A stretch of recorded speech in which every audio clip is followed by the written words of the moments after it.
Hi, this is Jamie again. Now I'm going to take you through the basic setup and configuration of Smaart 7 to make measurements. Now, there's a major difference between Smaart 7 and earlier versions of Smaart in that earlier versions of Smaart would only talk to a two-channel device, which meant that we could assume that we would do two spectrum measurements, a spectrum measurement for the left channel, a spectrum measurement for the right channel, and then a dual channel measurement or a transfer function measurement that compared the left channel to the right channel. Now, with version 7, we can acquire measurement signals from multi-channel devices, acquiring all those signals simultaneously, and in fact we can acquire signals from multiple multi-channel devices simultaneously. So now we can no longer assume what your measurement configuration is going to be. It's just like getting a mix console. Before you can use it, you have to patch it together. So what we're going to do is we're going to walk through just the basic management of the setup and configuration of Smaart 7 to make single channel and dual channel measurements. Now what is interesting is the first time you open up Smaart, if you haven't configured any measurements, you would be presented with this window here which is saying you have no measurements configured. Would you like to go to the group manager, which is where we configure these measurements, and configure them? So I could choose the yes button, or I could do what a lot of people seem to do, which is hit no, and then you're left with a blank screen and no measurements. But I can get to the group manager by going options, group manager, or I can get there with this little hammer and wrench symbol that is in the control strip on the right hand side. Any one of those ways will get me to the group manager. Now the group manager is going to play an important part in our Smaart measurements because this is where you can control the details and the definitions of the measurements we're going to use. On the left hand side, what we see is the all groups tree, and this will show you all the measurements that we have configured.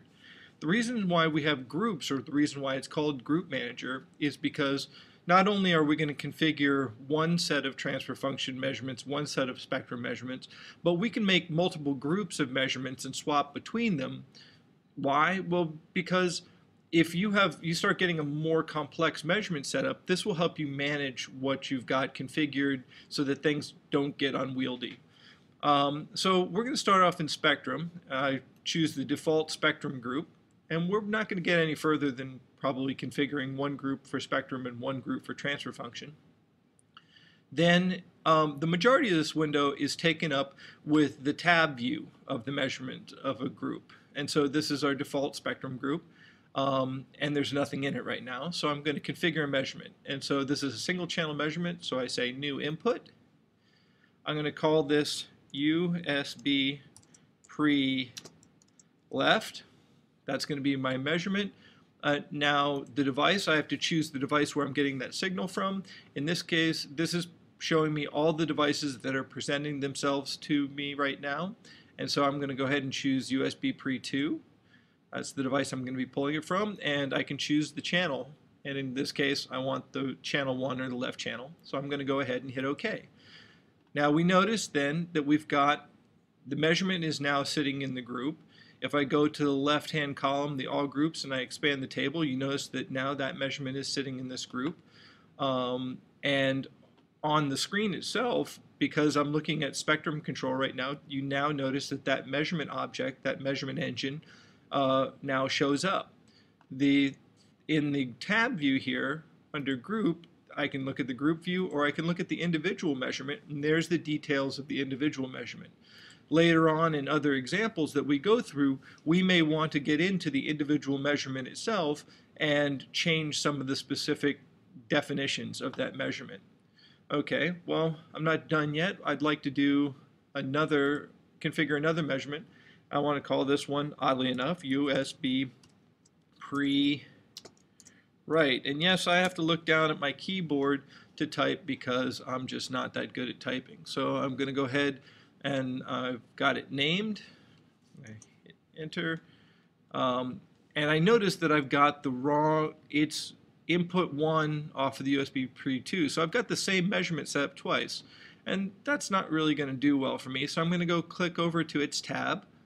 and I noticed that it was defined as being from measurement channel was input 1, but I really want it to be input 2.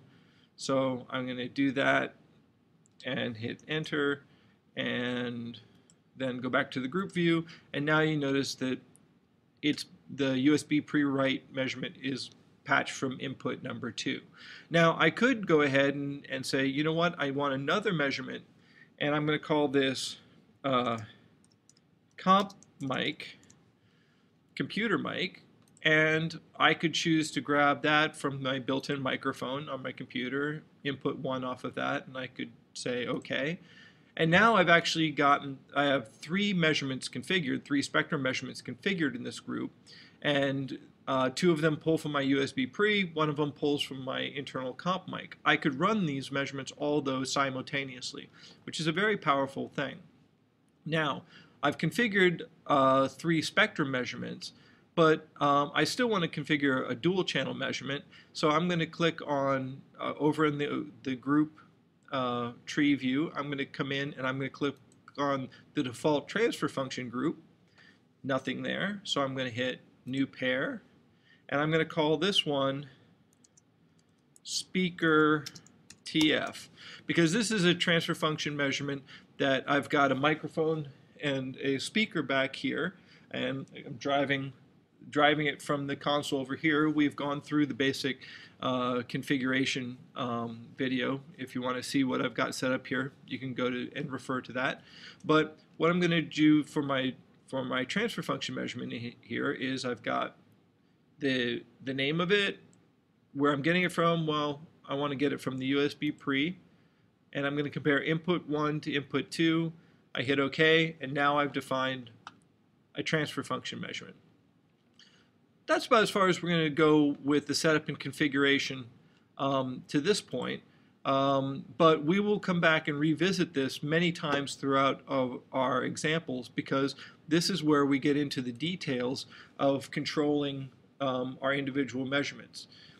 In essence, though, we want to think about this is that each one of these measurements we've configured represents an entire smart computational object.